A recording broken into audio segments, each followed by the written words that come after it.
My wife, the president of the company, declared bankruptcy, and everyone thought I would run off with the money. I'm known in the circle as a playboy. Despite being handsome, I only care about money. I spend my days indulging in food, drinks, and entertainment with my wife's money. But no one expected that not only would I not run away, but I would devote myself entirely to helping her recover. Even willing to move from our luxurious mansion to a poor neighborhood and live through difficult days with her. However, even my wife couldn't believe it. She thought my body had been possessed. She was so worried that, secretly, I heard her praying for me. I don't know who you are, but please don't leave my husband's body. I was left speechless. Chapter 1. The sharp ring of the phone jolted me awake. Like a hammer striking my hangover-throbbing head, I frowned, rolled over in bed, and groped for the phone with my eyes still closed. Pressing the answer button, my temples pulsed with pain. Mr. Wong, the limited edition watch you ordered last month has arrived at the store. When would it be convenient for you to come pick it up?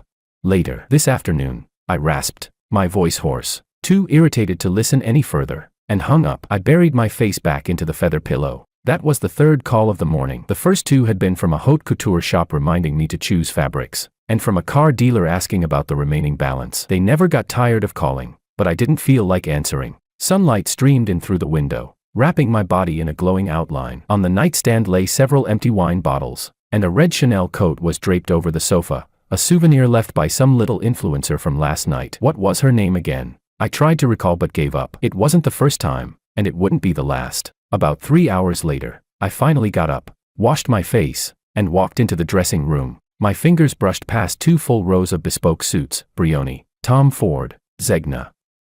I finally picked a navy Brioni suit and paired it with a Patek Philippe Nautilus, last year's birthday gift from Willow Lu, limited edition, worth nearly $1 million. She had always been generous. President Lu said this outfit suits you perfectly, the butler remarked as he entered, offering me a cup of tea for my hangover. President Lu, I muttered with a cold chuckle, downing the tea in one gulp. 3 years of marriage, and I had never been the master of this house, more like one of its possessions, a decorative piece under her name. Willow never cared how I spent my money or who I spent time with, as long as I didn't embarrass her publicly. When she needed me, I'd put on a suit, stand beside her, smile, chat, and play the part of the loving husband, a perfect stage partner. But that was fine. I was free, unburdened. I didn't crave her love. I had money, wine, women, and a never-ending circle of friends around me. What's on today's schedule? I asked. At 12 o'clock, a reservation at Maison Lame Lewis. At 3 o'clock, a test drive for the new car. And at 7 o'clock, all right, no need to continue, I interrupted, raising my hand. No point in memorizing such details, someone would always remind me when the time came. At noon, I sat by the window in Maison Lame Lewis, the sunlight just right. The 2 social media models I'd met the night before were already there, one in a sleeveless top, the other in a short skirt, both heavily made up, exuding a sickly sweet perfume. Mr. Wong, I heard your wife is the president of Lu Group. That's amazing, one of them said, twirling her fingers and brushing my wrist with her bright red nails. I arched an eyebrow, smiling. What, doing background checks on me? Oh, I'm just curious, she giggled, leaning closer. A handsome man like you must be quite popular, right? I didn't answer. I simply raised my hand and called the waiter, ordering a bottle of red wine worth 5 figures. As the black card slid from my wallet, I caught that faint gleam in her eyes she tried to hide. Mr. Wong, this card, the waiter murmured cautiously. I raised an eyebrow. Is there a problem? It seems the credit limit has already. Just swipe it. I cut him off impatiently. Put it on Lu Group's account. As soon as the words left my mouth, the gazes of several men in suits across the restaurant turned toward me, whispering openly, the men that Willow keeps. A spender. I don't know what President Lu sees in him. I acted as if I hadn't heard them and decided to raise my voice even louder. Would you like to go shopping later? I heard Hermes just received a new collection of handbags. The 2 influencers smiled even more sweetly, their perfume enveloping me like thick syrup. I let myself fall into the chair, and in my mind, there was only an empty echo, the sound of the card being swiped, the clinking of wine glasses, and those invisible gazes. Later, I found out that at the same time, on the 38th floor of Lu Group's offices, Willow was bombarded by a call that left her bewildered. Ruefing Bank had frozen the Series B loan, citing issues with the collateral's valuation. She pressed the intercom and, in 15 minutes, summoned all the top executives to the meeting room. I wasn't there, but I knew from scattered fragments the next day that night she remained calm, but tense. At 10 in the evening, I returned home humming a tune, and when I opened the door, I was surprised to see that the living room light was still on. Willow, rarely home this early, was sitting on the sofa in front of her computer, A large stack of documents spread out on the table. Home so early today. I threw my car keys by the door. Sat next to her, the smell of alcohol and perfume mixing on my body. She didn't look up, her fingers typing steadily as she said, "There's a problem at the company." I stretched and yawned before asking, "What kind of problem could be that serious? Let's leave it for tomorrow. Want a drink? I just got a bottle from a friend. George." She closed the computer, looked at me, and said, "The company could go bankrupt." My smile froze. What? Her voice sounded eerily calm. "The funding chain has broken. The bank has pulled the funds, and the suppliers are demanding payment. In the worst case, we could lose everything." The words, "lose everything," hit me like cold water. My mind buzzed. The luxury cars, the brand name watches, the black cards, the parties, the items I picked without a second thought, everything I had treated as air could all disappear in an instant. She misinterpreted my silence and touched my hand, saying, "Don't worry, I'll figure it out. I just wanted to give you a heads up so you're mentally prepared." I nodded mechanically, forcing a smile. "Of course, you're amazing. I'm sure you'll handle it." The night wore on, and she eventually fell asleep. I stayed alone on the balcony, lighting cigarette after cigarette. The screen of my phone lit up, and I saw that the little influencer I had added that night had sent me several voice messages. I stared at the screen, the smoke swirling in the air around my fingers, and for the first time, I asked myself a serious question. If she really couldn't move forward, what would I do? Chapter 2. I was jolted awake by the vibration of my phone. It felt like it was buzzing against my temple, and I frowned as I turned over. Reaching out, I fumbled for the phone, the screen blindingly bright, dozens of unread messages, 7 missed calls. This was a routine for me. But today's content was completely different from the usual. "Did the handsome guy wake up yet? You were great last night. Young Master Wong. Is it true what the financial news says? Is Lu Group finished? Darling, I heard your wife went bankrupt. Need help. George, are you coming to the club tonight? Heard your black card got frozen."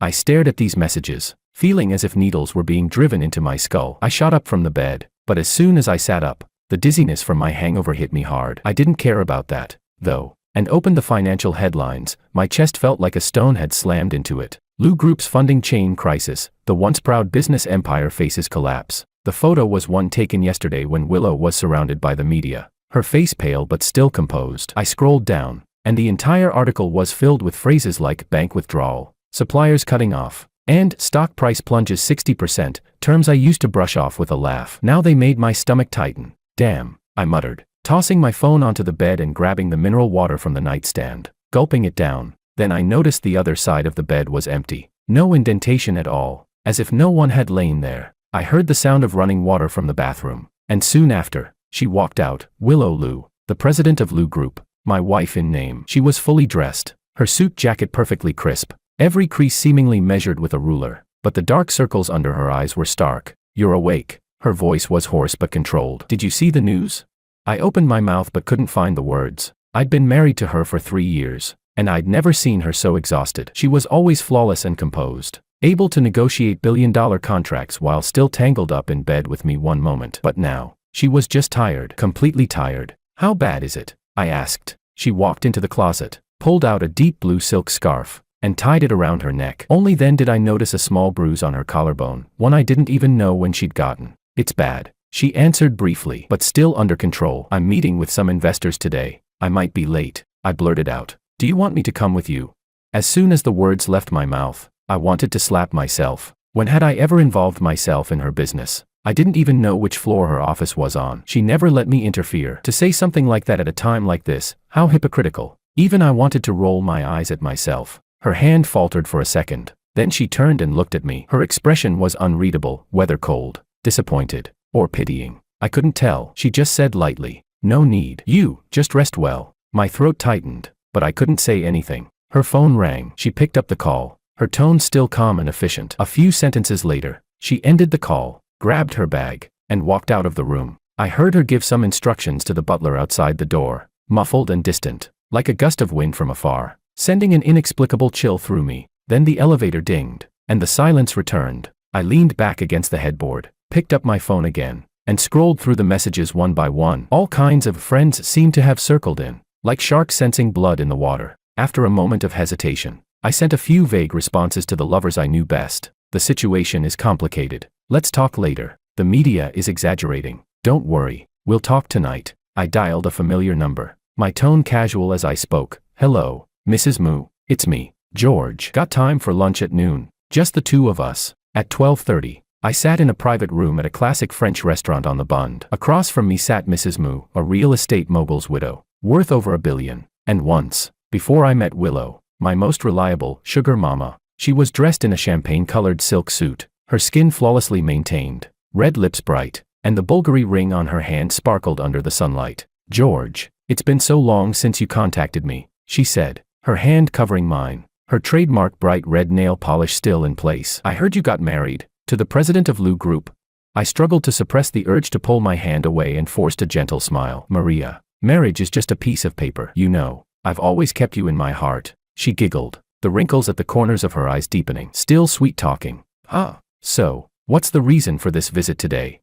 I leaned slightly forward, lowering my voice. Lou Group's been having some trouble lately. I was thinking, Maria, with your network, maybe you could help me introduce a few investors. Oh. She raised an eyebrow. I've heard it's not a small problem. The business circles are all buzzing, saying Willow might not bounce back this time. My smile froze for half a second, surprised at how fast and wide the rumors were spreading. George, she suddenly dropped her smile, her tone softer, as if coaxing a child. You know I care for you. If you need money, I can help. But investing in Lou Group, that's a bottomless pit. A wave of irritation surged within me, but I held myself back from snapping. Maria, you misunderstood. I get it. She cut me off, patting my hand with a knowing look. If you figured things out, feel free to come by. But, she smiled again, slowly adding, wearing the husband of Willow label doesn't help your case. I nearly fled the scene in embarrassment. The next few hours went much the same. I met with two other old friends, one in the jewelry business, the other a hidden backer in real estate. I tried to make the rounds,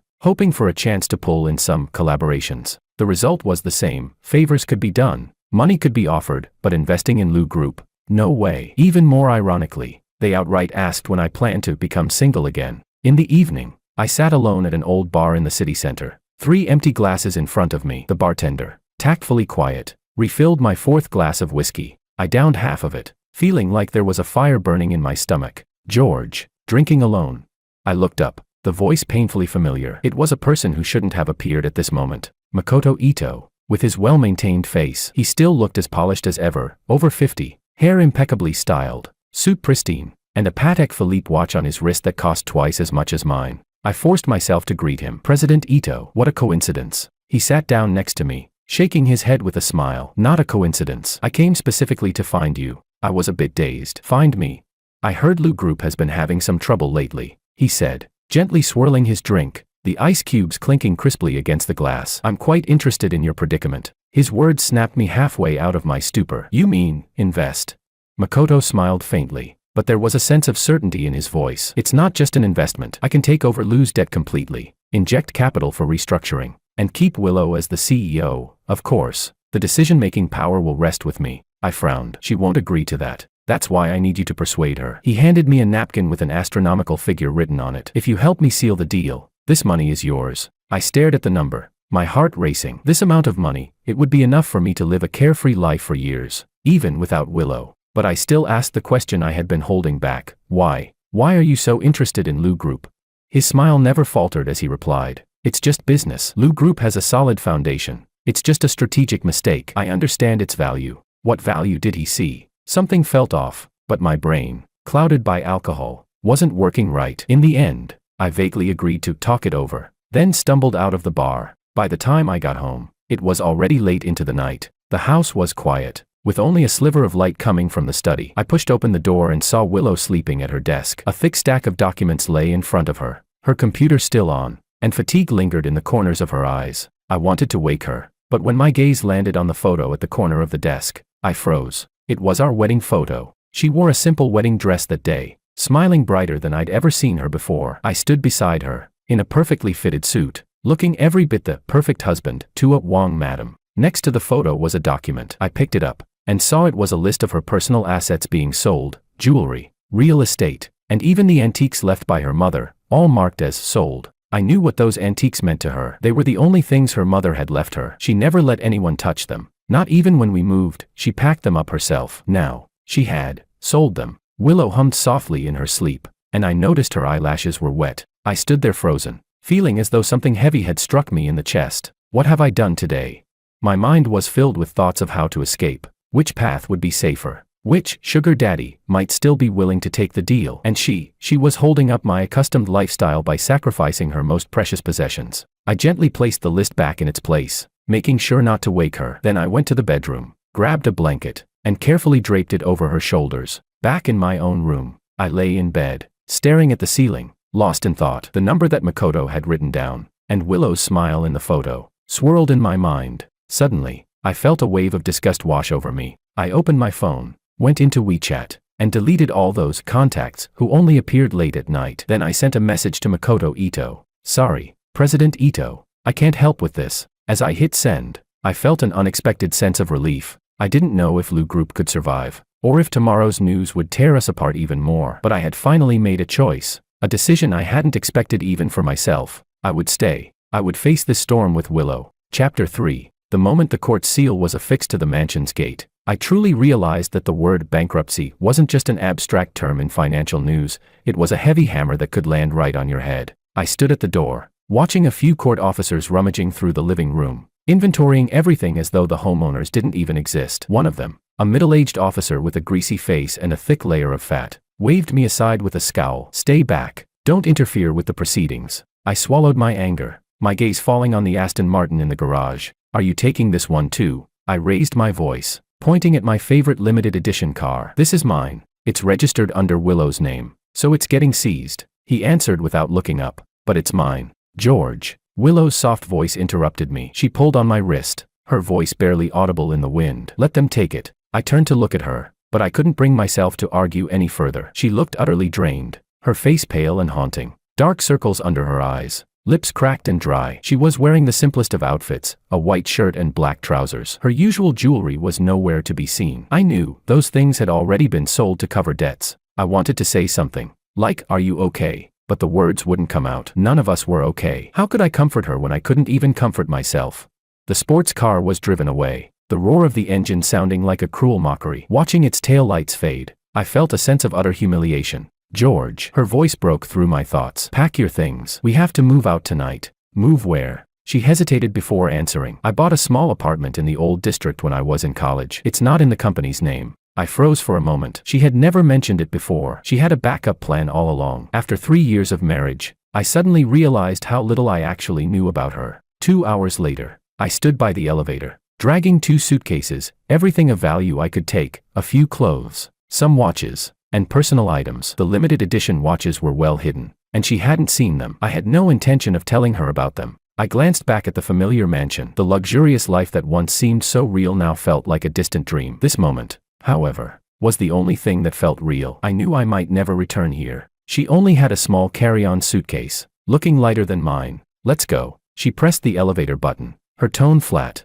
Just before the doors closed, I saw the butler, old Chan, standing at the door, his eyes filled with a complex emotion. It seemed like he wanted to say something, but nothing came out. I wasn't sure if I should say goodbye. Her old district apartment was nothing like I imagined. The hallway reeked of a mix of oil fumes and mildew, and my leather shoes made a soft, uncomfortable sound as they hit the yellowing carpet. There was no elevator, so we climbed 5 flights of stairs, and I nearly couldn't catch my breath by the time we reached the top. This is it. She pulled out a key and opened a battered green iron door. When I walked inside, I was stunned. This place, it was so small. 1 bedroom and 1 living room. Probably not even 50 square meters. The living room had poor lighting. The wallpaper was yellowed, and there was a water stain in the corner. Without thinking, I blurted, "Can anyone even live here?" She paused for a moment but didn't get angry. She simply said, "Better than sleeping on the street." I tossed my carry-on bag in the corner and collapsed onto the couch. The springs in the broken sofa dug into my back, making me wince. Irritated,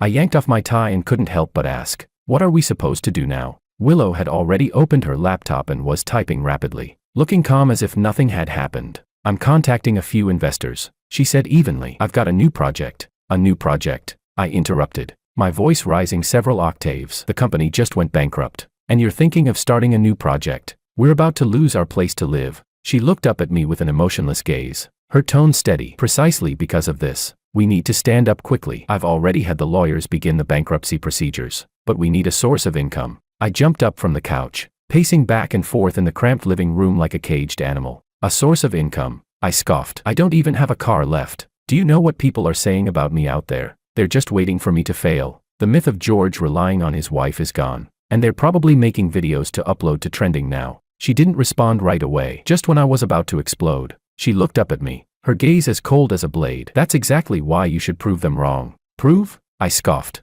feeling like I was hearing a joke. You think everyone can be like you, cold and emotionless, working without a care? You think anyone can go bankrupt and still talk about new projects? You're not human, you're a machine. She closed her laptop, closed her eyes for a moment, and took a deep breath. I haven't lost everything, she said slowly, her voice steady. I still have my connections, my experience, my reputation. These are the real assets, not cars or houses. I couldn't take it anymore, a cold laugh escaping me as I spat out. That sounds good, doesn't it? You know what people are saying about you, that you're just a vase, living off your father's name, and now your true colors are finally showing. The moment the words left my mouth, I regretted them instantly. Her face drained of color, and her eyes locked onto mine, unblinking, as if I had struck her with a heavy blow. She instinctively clenched her fingers around the edge of the table, her knuckles going white, and her whole body stiffened like stone. I forgot, when her father passed away, she cried for 3 days straight. She even fainted once. It was the first, and only, time I saw her completely break down. I'm sorry, I didn't mean, I choked, trying to apologize. She had already stood up, grabbed her coat from the back of the chair, and moved swiftly with a cold, precise motion. I'm going out for some air, she said, her voice hoarse but still trying to maintain composure. You should calm down. The door shut quietly, but it felt like a slap to my face. I grabbed the glass cup on the coffee table, raising it in anger, but stopped at the last second. It was a cheap cup, worth only $10 from the supermarket. If I broke it, I'd be the one paying for it. I slowly set the cup down, slumping back into the sofa, my hands pressing hard into my face. I didn't know how everything had turned out this way. Just a week ago, I was the son-in-law of the Liu family, the envy of everyone in my social circle, living the dream life with my limited edition sports car, custom-made suits, and limitless black cards. Now, I sat in this moldy little apartment, unsure if I could even afford to break a cup. My phone buzzed again. It was a message from the club manager, young Master Wang. Heard you're down on your luck. Want to come have a drink? It's on me. I stared at the message, the bitter taste of frustration filling my mouth. The gloating tone was unmistakable. I angrily turned off my phone and threw it to the other side of the sofa.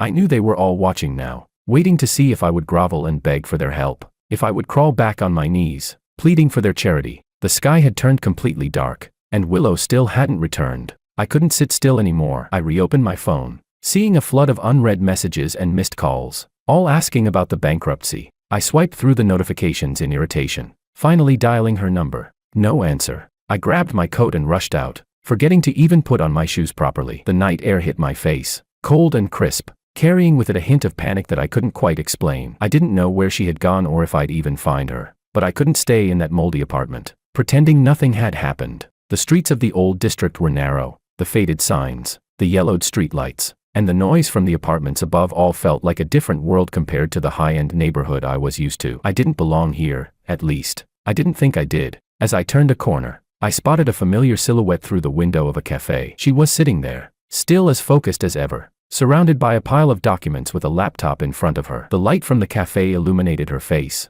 tired but resolute. At that moment, I hesitated to go in. Just as I was debating whether or not to approach, a shrill voice broke my thoughts. Well, if it isn't young Master Wang. I turned to see Maria. She was dressed in her usual garish style, tight dress hugging her exaggerated curves, thick makeup, and a smile that looked like it belonged in a scripted game of Who's the Villain. She was clinging to the arm of a middle-aged man in a suit, her eyes gleaming with malicious glee. She laughed, her voice shaking as she said, I heard your wife went bankrupt. How tragic. 1 minute you're the rich, pampered son-in-law, and now you're a broke fool. How does it feel?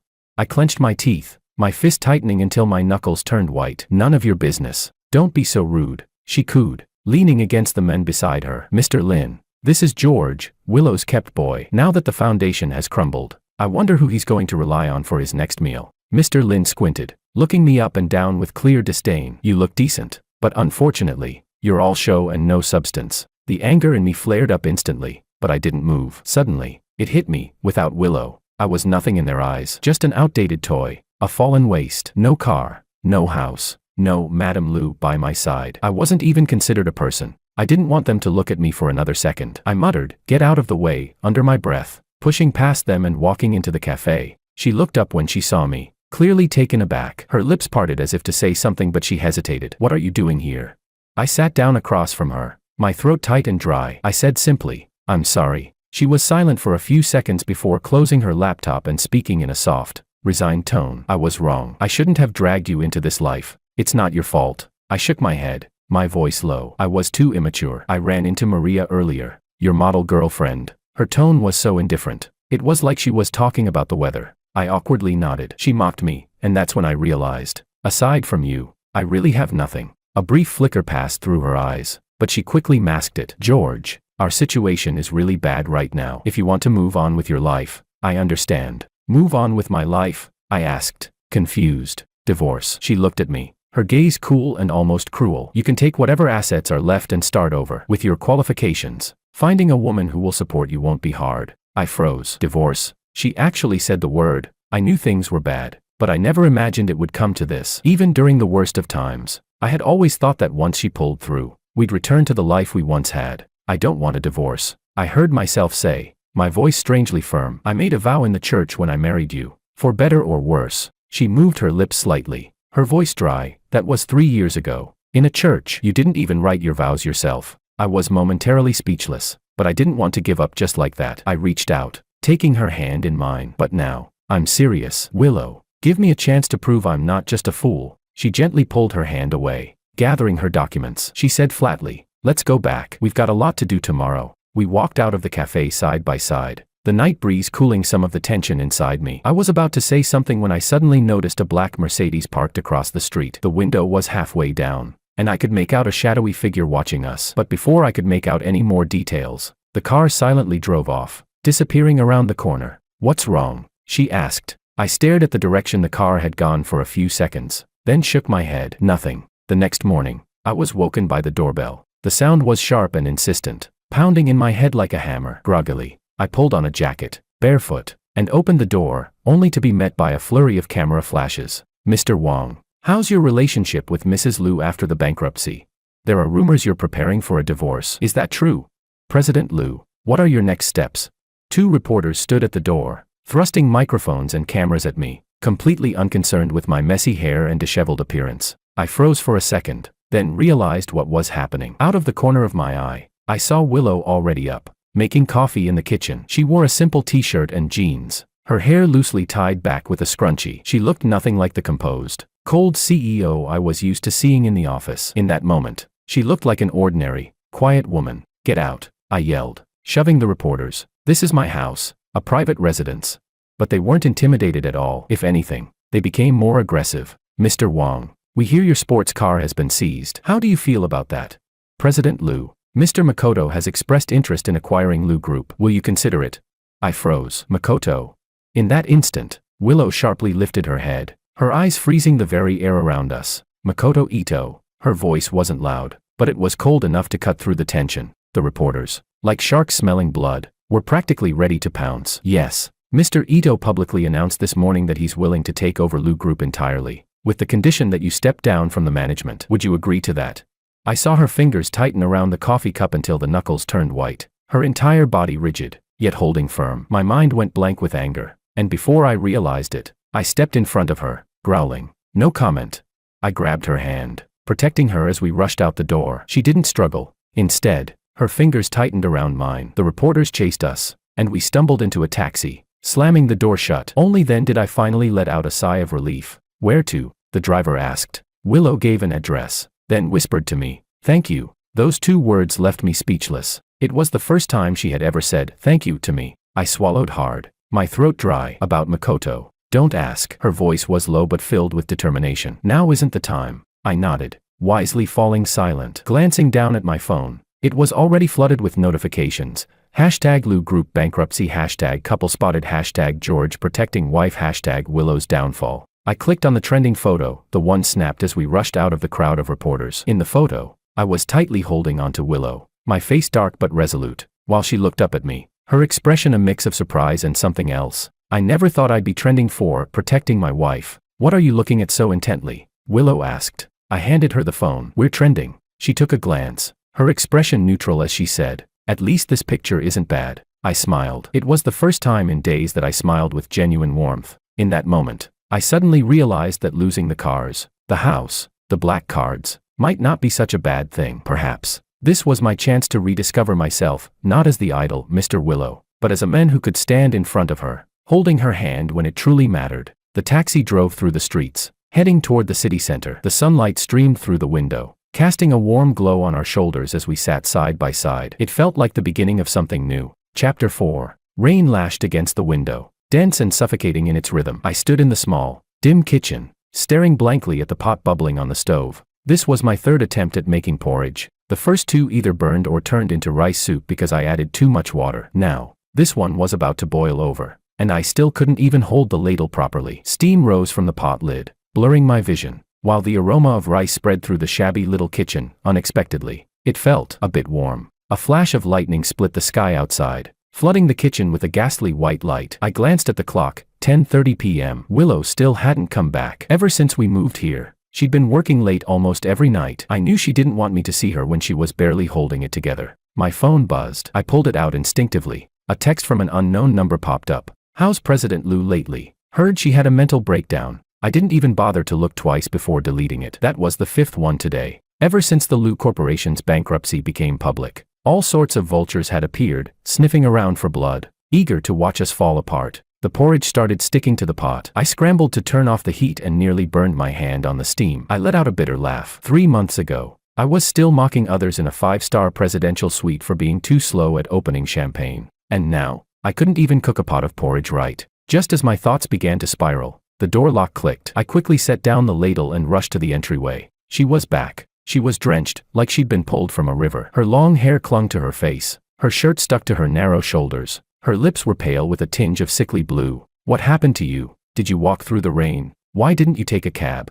I took her dripping briefcase from her and started taking off my jacket to wrap around her shoulders. She shook her head, her voice so hoarse it was barely audible. "Saved the money, walked from the bus stop." The next moment, her legs gave out, and she collapsed forward. I caught her by reflex. Her forehead pressed against my shoulder, and the feverish heat burned right through my shirt and into my chest. "You've got a fever." Before I could say more, she tried to protest weakly. "I'm fine. I still have a project to revise. Don't move." My tone was harsher than I'd ever used before as I forced her to sit down on the sofa. I rummaged through every drawer until I finally found a mercury thermometer in a small first aid box. She didn't resist, just obediently held it under her tongue, her eyes unfocused, her damp eyelashes sticking together, fragile against her skin. 5 minutes later, I lifted the thermometer toward the light. 39.5 degrees Celsius. I sucked in a sharp breath and swore under it. "Damn it, are you insane? You're burning up and still thinking about work." Her eyes stayed closed, her voice barely a whisper. "Tomorrow, I have to meet the investors." "The hell you do," I snapped, my voice rising louder than I'd intended. She just shook her head faintly, as if she were used to this. "No hospital, just some medicine." "I've had this before." I froze. Before? Then it hit me. We'd been married for 3 years, and I'd never once seen her sick. I had no idea how she'd endured all this before I came along. I gave in with a sigh, went to the wardrobe, and pulled out one of my t-shirts and a pair of sweatpants. Kneeling in front of her, I said softly, "At least change out of those wet clothes. Can you manage on your own?" She nodded, took the clothes from me, and staggered toward the bathroom. I followed her out of worry, but before I could even take a step, there was a dull thud. "Willow." I rushed in to find her on her knees, halfway through changing, her forehead pressed against the cold tile wall. I hurried over and pulled her up. Her body felt weightless, limp, her consciousness already fading. After that, everything became a blur. I only remember running into the rain with her wrapped in a blanket, carrying her down the stairs on my back. I tried to hail a cab for 10 whole minutes, but no one would stop. Finally, I shoved 2 crumpled 100-yuan bills at a hesitant driver before he agreed to take us through the storm to the hospital. The emergency room lights were blinding. The doctor said it was a high fever caused by a severe cold and that she needed 4 fluids and observation. Then he added that her stomach showed signs of bleeding, probably due to long-term irregular eating. She needs at least a week of full rest. "No more work," the doctor said sternly. I nodded, my eyes fixed on her face the entire time. She was asleep, her cheeks flushed crimson from the fever. Her eyelashes trembled faintly, and the 4 needle in her hand looked too heavy for her thin wrist to bear. By 3 in the morning, I'd rented a folding bed to stay by her side, but I couldn't sleep at all. The hospital smell, the echo of footsteps in the corridor,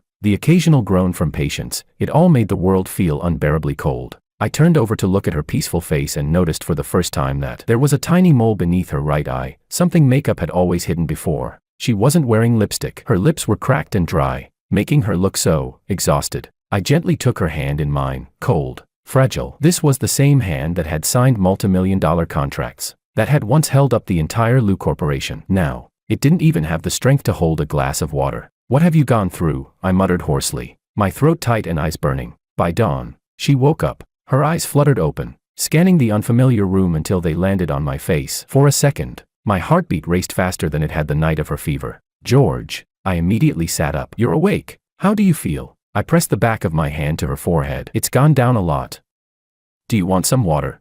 She nodded weakly, her hands still trembling, so I cupped the bottom of the glass and carefully helped her sip. "The doctor said you can't work for at least a week," I told her gently. The moment I said it, her brows furrowed. "No, I have to meet President Jean tomorrow. I already canceled it." I cut in firmly. "Stop pushing yourself. You're more important than any meeting." She froze, looking at me like she was seeing me for the first time. "You've changed," she said quietly. I gave a faint, bitter smile. "Bankruptcy changes people. That's not why." She shook her head slightly, leaning back against the pillow, her voice still weak. "The day before yesterday, I got a notice from the cafe. You paid our bill from that day." "Why?" I blinked, caught off guard that she knew. That day, after storming out of the cafe, I'd already walked quite a distance, but somehow, my feet turned back on their own. I handed over the last few bills of cash I had and paid for the coffees. Before, I'd never cared about small things like that. After all, it was her black card we always used. But that day, something inside me told me I couldn't keep taking advantage of her. She was already carrying too much. She shouldn't have to carry me too. I coughed lightly and looked away. I just felt it was the right thing to do. She didn't press further. Instead, she reached out and gently held my fingertips. The instant our skin touched, a faint warmth spread through my chest. By noon, the doctor said she could go home to rest. I immediately called a cab and stayed by her side the whole way, afraid she'd bump into something. She still looked terribly weak, but at least the color had returned to her cheeks. Once we got back to the apartment, I tucked her into bed and went to the kitchen to reheat the porridge I'd made the night before. Surprisingly, it turned out quite well this time, maybe a bit thick, but rich and fragrant. Carrying the bowl, I sat beside her bed like a nervous student turning in his first assignment. "Try it. It's my first time cooking porridge." She took the bowl and scooped a spoonful. I watched her reaction like an investor waiting for approval. "It's good," she said softly. I grinned, genuinely happy, like a child being praised. "Really? Then have some more." She ate slowly, spoonful by spoonful. I sat beside her, watching each of her movements, and suddenly felt a strange sense of satisfaction. In the past, I'd spent tens of thousands taking girls to Michelin restaurants, but never had I felt that a moment like this could bring such peace. After finishing, she set the bowl down and looked at me. "George." I turned my head to respond, but I wasn't prepared for her next question. "Why are you staying?" I froze for a moment. "I mean," she paused, "you could leave this life. It's not what you wanted." I looked down at my hands. "I don't know," I said honestly. "Maybe because, besides here, I don't have anywhere else to go." I lifted my head, and she was looking at me, her gaze as clear and calm as ever. In that moment, I felt as though she could see right through me. When I was 5, I didn't know where the courage came from, but I spoke. "My mom ran off with someone, left my dad alone. He started drinking, and every time he got drunk, he'd say I looked like my mom, and then he'd hit me." I absent-mindedly touched the scar on my left eyebrow. It was faint, barely noticeable now, but I'd never forgotten it. After that, I learned to win people over with my appearance. As long as you look good enough, people will give you things. I gave a light laugh, tinged with self-mockery. "When I met you, I thought I'd found my ticket to a long-term meal ticket." I turned to look at her, my voice hoarse. "But I didn't expect you'd respect me. You've never used money to shame me, even though you know I don't expect anything from you." She didn't speak, but simply held my hand. "We all live behind masks, George," she said softly. I looked at her. The rain had stopped outside, and a beam of sunlight slipped through the curtain gap, landing right on our clasped hands, so warm it almost made me want to cry. 2 days later, her fever finally broke, and she was looking much better, but I still wouldn't let her work. I stubbornly took over a few of her meetings, calling everyone to reschedule. "President Jean, this is George, Willow's husband." "Yes, she has a slight cold. It's nothing serious. The doctor says some rest will do. Could we postpone the investment meeting for a week? Thank you for understanding." I hung up the phone and sighed with relief. This was the first time I'd ever officially dealt with people as Willow's husband. In the past, people called me President Lou's boy toy or the face of Lou Corp. Now, they addressed me as Mr. Wong. It felt pretty good. She came out of the bedroom, still looking a little pale, but her eyes were much brighter. "Can you contact Marco for me?" she asked. "He works in medical equipment, and he might be interested in my new project." I frowned. Aren't you still not fully recovered? You should be resting. I'm much better now, she said seriously. And Marco's hard to get in touch with. If I miss this chance, there might not be another. I thought for a moment, and a name suddenly popped into my head. My eyes lit up. Marco, is he the old guy who loves playing golf? I think I've seen him at the club. Willow paused, surprised, and nodded. You know him? I grinned. Not really, but I know how to get him. With that, I picked up my phone and dialed a number I hadn't called in a while. Hey, Jason, it's George.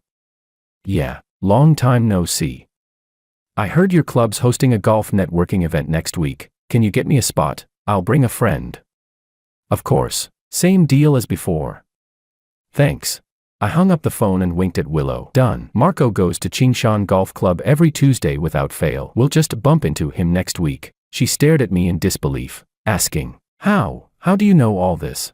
I shrugged, pretending to downplay it. Been around the club scene for years. It's not all for nothing. I know all about those bosses' hobbies, schedules, even their mistresses. I paused, realizing how blunt that sounded, and awkwardly added, used to think this kind of information was just for flattery, but now I realize it can come in handy for more legitimate reasons. She suddenly laughed, a genuine laugh, the corners of her eyes crinkling with faint lines. George, you're really a treasure. Her words, light as they were, felt like a spark that ignited something deep in my chest. I suddenly realized that, over the past 3 years, I had received countless expensive gifts, but none could compare to the preciousness of that smile. Later that evening, I went downstairs to take out the trash. As I reached the bottom of the building, I spotted the familiar black Mercedes parked across the street. This time, I could tell for sure, it wasn't passing by. Someone in the car was watching our building. The window cracked open just enough, like some subtle voyeurism. I deliberately walked toward the car, hoping to see who was inside. But as soon as I approached, the driver pressed the gas pedal, and the car sped off, clean and swift, without hesitation. When I returned to the apartment, I told Willow what had happened. The moment she heard, her expression darkened, and she coldly muttered a name, Makoto Ito. I frowned. What exactly does he have against you? Why does he act like a madman, obsessively hanging on? She fell silent for a long time, her fingers absent-mindedly rubbing the ring finger on her left hand, where her wedding ring used to be. But she had sold it off during the bankruptcy. It's a long story, she finally said, her voice barely audible. When the time is right, I'll tell you. I didn't press her. It wasn't that I didn't want to know, I just suddenly feared hearing the answer. The night grew deeper, and I lay on the makeshift bed I had set up in the living room. The pillow wasn't soft, the blanket a bit damp, and the ceiling had patches of peeling paint, but I didn't mind at all. In the bedroom, I could hear Willow's steady breathing, like a gentle lullaby. Listening to it, I felt an unexpected sense of peace. This shabby little apartment, compared to our former mansion, felt more like home, but I knew that the lurking black Mercedes would be back. It was like a beast lying in wait, silently watching our lives, waiting for the next opportunity to strike. Chapter 5. The golf ball traced a graceful arc through the air, drawing a perfect curve before landing just on the edge of the green. I squinted my eyes and let out a mock sigh. Too bad, it almost went in. Haha. George, you've really improved your game. Marco clapped me on the shoulder. He was in his 60s, a bit on the heavier side. With a rosy complexion, he looked every bit the typical regular at the golf course. I shook my head with a smile. Still a long way to go compared to you. I glanced over at Willow, who was chatting with another female entrepreneur. She exuded confidence, her words flowing smoothly. This was already the third day we ran into Marco. Thanks to my past connections at the club, I managed to infiltrate this private golf event. At first, Marco was surprised to see me, but when I pretended to play just well enough to not look like a total beginner, he happily took on the role of my coach. I knew that people like him, once they started mentoring, often began to feel a certain fondness. Seizing the opportunity, I casually asked, Marco, I heard you've been looking into AI healthcare projects lately. Marco raised an eyebrow, his eyes sharpening with a hint of suspicion, but he quickly relaxed, lowering his voice. Yes, we're evaluating some options. I casually added, my wife, Willow, used to do research on similar projects at Lu Corporation. She's got a lot of first-hand data. He froze for a moment, narrowing his eyes as he sized me up. Willow Lu, the CEO of Lu Corporation. I felt a rush of triumph in my chest, but kept my expression calm. She's started her own business now, working on a medical data platform. She's actually here today at the course. I nodded toward Willow. As expected, half an hour later, Willow was deep in conversation with Marco, their discussion animated. I stepped aside, watching her from a distance. She seemed to radiate confidence and poise, a stark contrast to the woman I'd seen burning herself out with late-night work. Sick in bed. Didn't expect to see you here, Mr. Wang. A sharp voice came from behind me. You've fallen so far. You're still getting into the Orange Cat Club?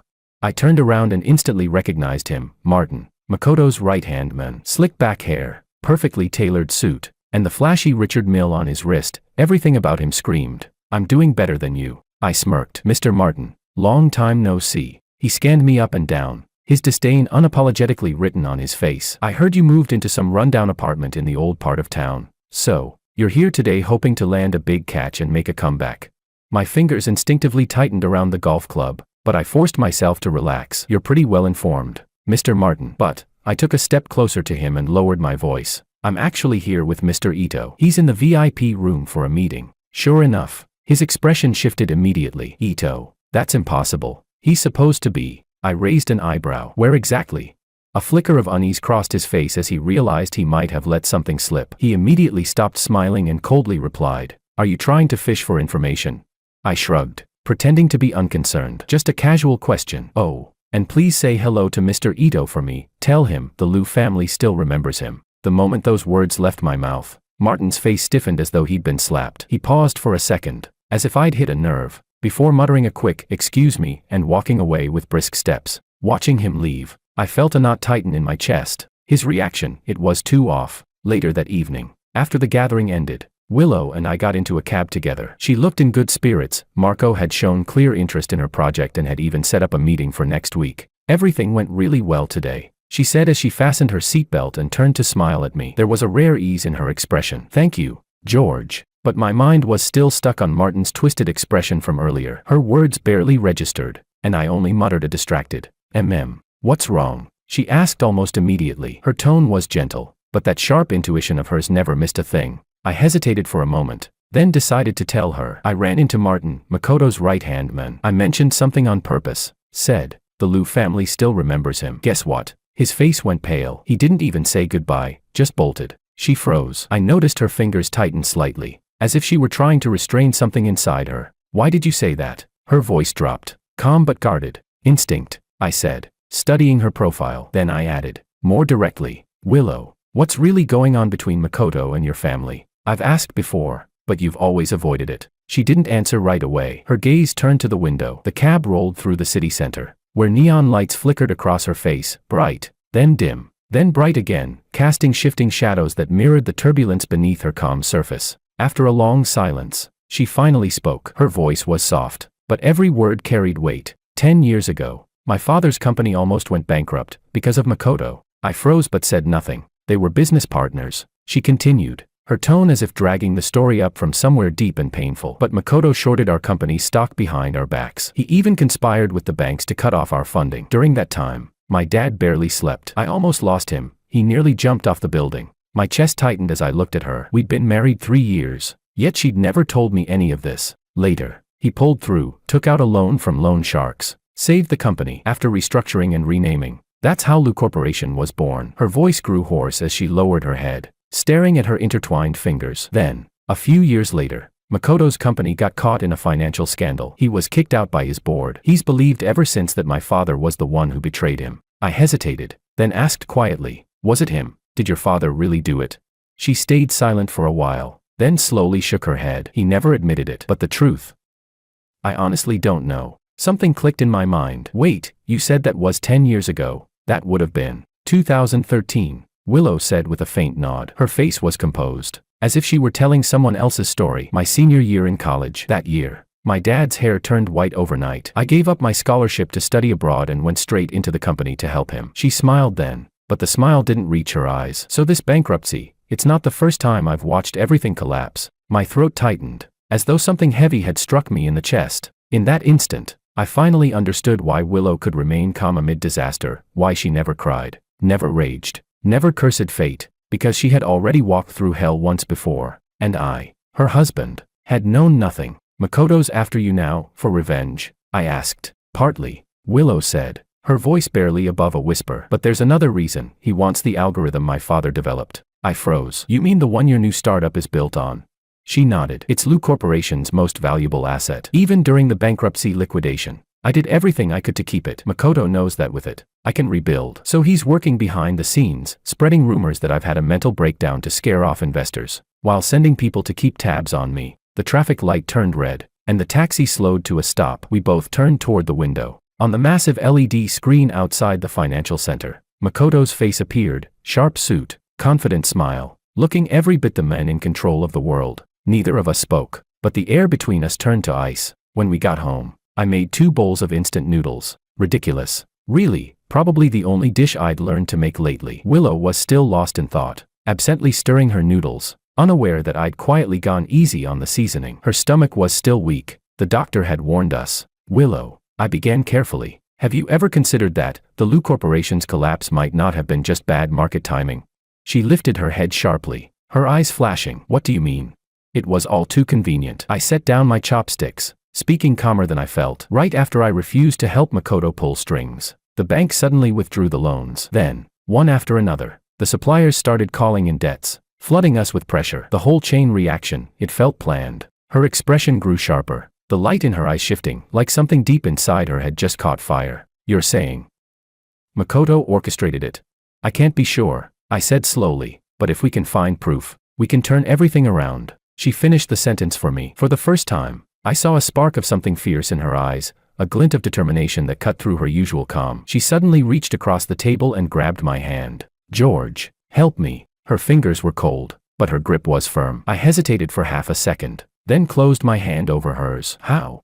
I need to get close to him. Her gaze locked onto mine. He's wary of me, but not of you. You used to move in his circles. You know Martin. You understand how those private networks work, the clubs, the whispers. You can talk to people I can't reach. I raised a brow. So you want me to be a corporate spy? She bit her lip, paused, and said quietly, think of it as doing it for our future. Our future. The words burned in my chest. I'd never imagined the word future could exist in the same sentence as her and me. I looked straight into her eyes and nodded. All right, but I have one condition. She blinked. What is it?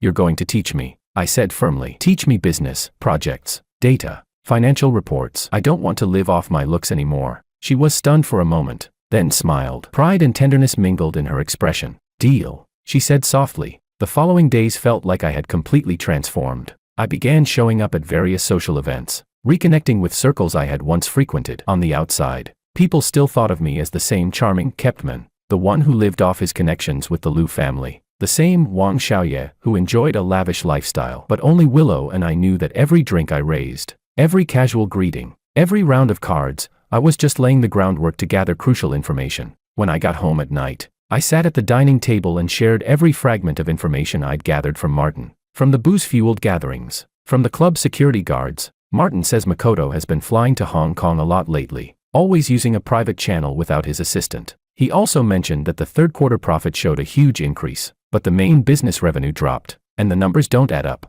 Makoto's nephew slipped up when drunk, saying Uncle's old trick worked again. These pieces of information I'd collected began to form a blurry puzzle. Every piece pointed to one person, Makoto. He'd never been a clean businessman, and I should have known that all along. Late that night, I returned from a long and exhausting social event, reeking of smoke and cheap laughter, but my mind was unusually clear. As I entered the house, the dim, warm light made me feel disoriented. Willow was at the dining table, asleep. Her hair was messy, and a thick stack of documents and scribbled notes were scattered around her. I walked over and looked down. She had drawn a complex relationship map. At the center was a picture of Makoto, surrounded by several banks, shell companies, and familiar supplier names. My heart tightened. She had gone even deeper into this than I had. I crouched down and gently lifted her from the table. She was much lighter than I'd expected, and as I cradled her against my shoulder, I could almost hear the brittle sound of her bones. George, she murmured groggily, her voice nasally, with a hint of childishness.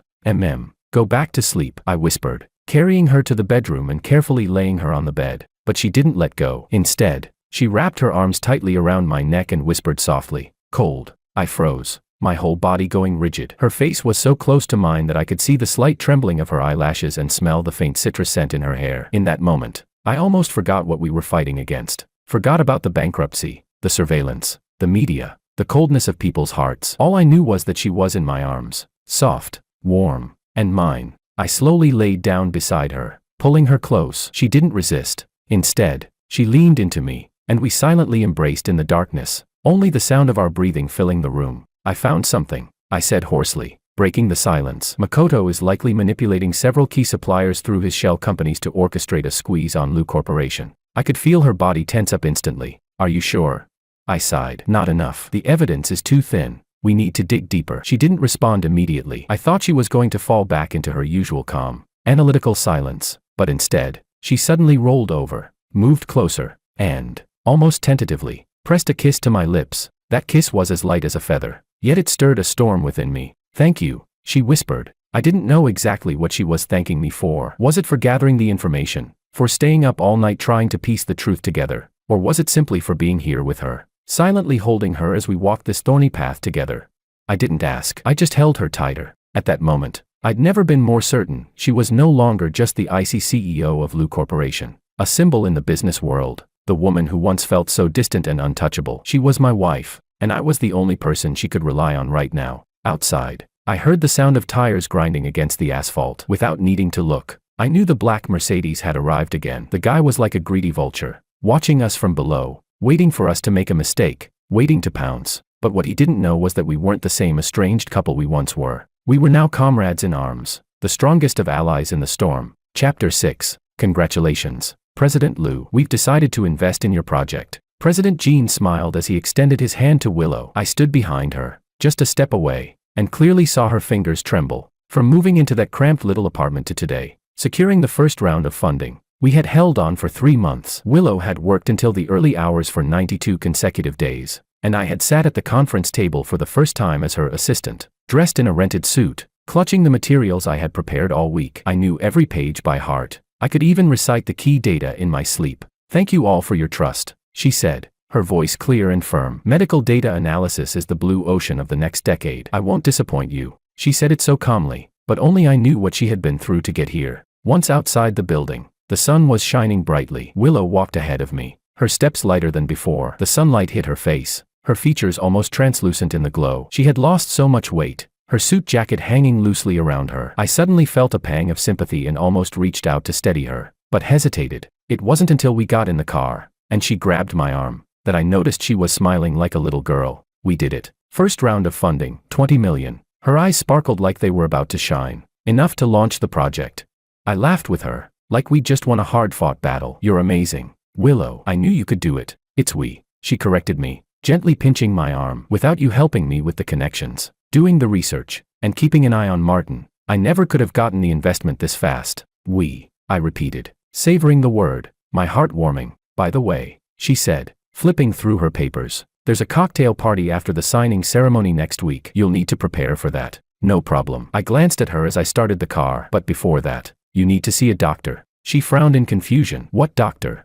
Stop pretending, I said, pointing to her stomach. This week, I've woken up 3 times in the middle of the night to find you throwing up in the bathroom. Your stomach pains are happening more often. She turned her head away. It's just stress. I didn't back down. Either you go to the hospital tomorrow, or I'll carry you there myself. She was clearly taken aback by my tone. This was probably the first time I had spoken to her with such unwavering authority. She looked at me for a while, then whispered, tomorrow afternoon. I have a half-hour window. I nodded. Deal. The next day, I arrived 20 minutes early and waited downstairs in her office building. When she came down, she looked worse than yesterday, dark circles under her eyes, her lips pale as paper. You stayed up again. I frowned. She weakly waved her hand. Just revising some proposals. Before she could finish, she suddenly bent forward, clutching her stomach. Without thinking, I flagged down a taxi, hurriedly put her inside, and rushed to the city center hospital. The scent of disinfectant was strong in the air as I helped her into the gastroenterology department. She was still putting up a brave front, walking stiffly as if she wouldn't allow herself to show weakness. Director Justin, an old friend of her father's, helped us bypass the regular queues and get an emergency appointment. After listening to her symptoms, he furrowed his brow. We need to do a gastroscopy first. I knew it wasn't a comfortable test, but I hadn't expected the process to be so difficult for me. I stood outside the examination room, watching through the glass as Willow lay on the bed while the doctor inserted that long, thin tube down her throat. Her fingers gripped the sheets so tightly that her knuckles turned white. Her face was pale, and tears welled in the corners of her eyes. In that moment, I wished I could take her place, take that pain for her. When the test was finally over, she leaned against me as we walked out, her entire body limp. I helped her sit down and rushed to buy 2 cups of hot tea. When I returned, she was resting with her eyes closed, her face carrying an exhaustion that didn't belong to her, the kind that came from somewhere deep inside, beyond strength or will. Thank you, she murmured as she took the cup, her fingers icy cold. Half an hour later, we were called back into the doctor's office. The doctor's face was grave. A thick report spread across his desk. In that instant, my heart began to sink. "Miss Liu," Director Justin said, his tone heavy, "the results show you have a gastric ulcer about 2 centimeters wide. The edges are irregular." His words hit me like a blunt strike to the head. "We'll need to wait 3 days for the biopsy. But from my experience, it's very likely early-stage stomach cancer." I froze completely. I heard Willow draw in a sharp breath. Out of the corner of my eye, I saw her fingers tighten on her knees. But she didn't say a word. Her face remained calm, too calm, chillingly calm. "Are you sure?" she asked, her voice steady, almost unnaturally so. "About an 80% chance." Justin sighed. "You've had poor eating habits, high stress, and a family history." "Family history?" I asked hoarsely, my throat dry. "What do you mean?"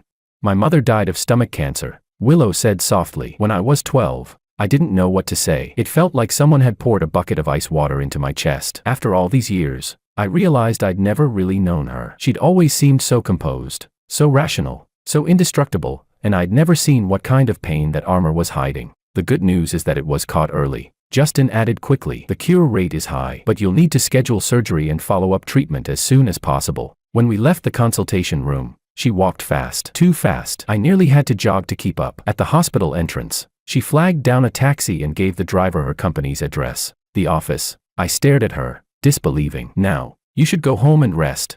She didn't even look at me. "The contract isn't signed yet. The project needs to start. If I really have to go through surgery, I need to get everything in order first." I grabbed her wrist, harder than I'd ever dared before. "Willow, stop. You just got told you might have cancer. Can't you, just for 1 hour, let yourself breathe? I don't have time to fall apart," she snapped, her voice breaking, her eyes red. "Do you have any idea what it cost me to get here? I can't collapse, not now. If I fall, Makoto will come for me, and he'll tear apart everything I have left." Her whole body was trembling. For the first time, I saw her truly lose control, like a string pulled so tight it was about to snap. I didn't care how she struggled. I pulled her into my arms and held her tight. "You won't fall," I whispered against her ear. "Not while I'm here. Even if the sky comes crashing down, I'll hold it up for you." She froze for 2 seconds, then her body went soft, collapsing against me. Her head pressed into my chest, and her tears burned through my shirt like fire. In that moment, she wasn't the CEO, or the strategist, or the indomitable woman who'd faced ruin with dry eyes. She was just a soldier who had finally put down her armor and allowed herself to cry. I didn't move. I just held her, as if by doing so I could keep the world itself from breaking. That night, for the first time in a long while, she went to bed early. I sat by her side, holding her hand, so thin, so cold. Staring at the ceiling, I said quietly, I looked it up. Early-stage gastric cancer has a 5-year survival rate over 90%. You're going to be fine. She kept her eyes on the ceiling, saying nothing. Then, suddenly, she whispered, "You know what I'm most afraid of? Not dying, but losing everything right when I'm about to succeed." I turned my head toward her. 10 years ago, she continued, her voice barely above a murmur. My father had just survived Makoto's betrayal. The company was preparing to go public. Then he had a cerebral hemorrhage, and he never made it back to the boardroom. She closed her eyes before going on. I've been fighting ever since, just so I wouldn't end up like him. My chest tightened painfully. For the first time, I truly understood her madness, her obsession with perfection, the sleepless nights, the endless revisions, the pain she endured without complaint. She wasn't driven by greed. She was racing against fate itself. "This time won't be the same," I said, gripping her hand tighter. "You have me. This time, you're not alone." She turned her face toward me, her eyes shining in the dim light. "Why?" she asked softly. "You could have left. Why are you still here?" I stood still for a while, searching for an answer. Why? At first, it was because I had nowhere else to go. Later, it was out of guilt, watching her hold herself together. Then, I saw her secretly throwing up blood after a late-night fever, hiding in the bathroom without making a sound. She had always been struggling, never asking for my help, but I began to care about everything she did, the way she looked at things, the way her shoulders tensed, how she quietly rubbed her stomach while eating. She made me want to be someone she could rely on. Because, I looked at her, speaking slowly, I want to see how far we can go together. The day the test results came back, I sat with Willow in the doctor's office, listening to Director Justin speak in his usual calm tone. The biopsy results came back. "It's early-stage stomach cancer," he said. It felt like I'd been punched in the chest. I had prepared myself for this, but hearing it out loud, my mind went blank. The surgery was scheduled for a week later. For the next 7 days, Willow seemed like a person possessed, obsessively arranging every detail for the project's launch. I had never seen anyone push themselves so relentlessly, like she was trying to finish everything perfectly in the time she had left. And for the first time, I took something seriously myself. I contacted the hospital, handled the paperwork, prepared the surgery fees, and even researched post-surgery care. I watched short training videos on how to care for patients. Willow had never asked me to do any of this, but I knew I had to. One day, when she saw that I had prepaid $50,000 for the surgery, her voice was full of suspicion. "Where did you get the money for the deposit?" I shrugged. "Sold a few watches." She paused for a moment. "Those watches were the most precious things I owned. Things I'd rather have borrowed money than sold." "Don't make that face." I squeezed her cheek gently. "I don't have many occasions to wear them anymore. Selling them actually feels a little freeing." The night before the surgery, she finally allowed herself to rest. We sat on the small apartment balcony, the May evening breeze carrying the scent of flowers. The distant neon lights flickered on and off, and for a moment, I almost wanted to convince myself that everything was just as it should be. She suddenly spoke. "I made a list." "A list?" I turned to look at her. "If..." She lowered her head and pulled out a piece of paper. "If the surgery doesn't go well, this is a list of the company's resources, contacts, passwords. You'll need it later." My chest tightened. I pushed the paper back into her hands. "I don't need this. You said you'd handle the company. You're going to recover, remember?" She didn't look at me, her gaze fixed on the distance. "I just want to be prepared. When my father was sick, he left nothing behind. I don't want that." I turned around, gripping her shoulders tightly. "Look at me. Willow, you're not your father. This won't repeat itself. You'll wake up, and we'll watch the company rise together. We'll fight Makoto together, and we'll..." My throat tightened. "We'll grow old together." Her eyes glistened with tears, and she gently leaned into my chest. "Promise me one thing." "What?" "If tomorrow, after the surgery, the doctor tells you the results are bad, don't hide it from me. I want to know the truth." I nodded, pulling her closer. "I promise." The surgery lasted 4 hours. I waited outside, pacing back and forth, drinking 6 cups of undrinkable coffee. Every second felt like torture, like a question I couldn't answer. If something happened to her, what would I do?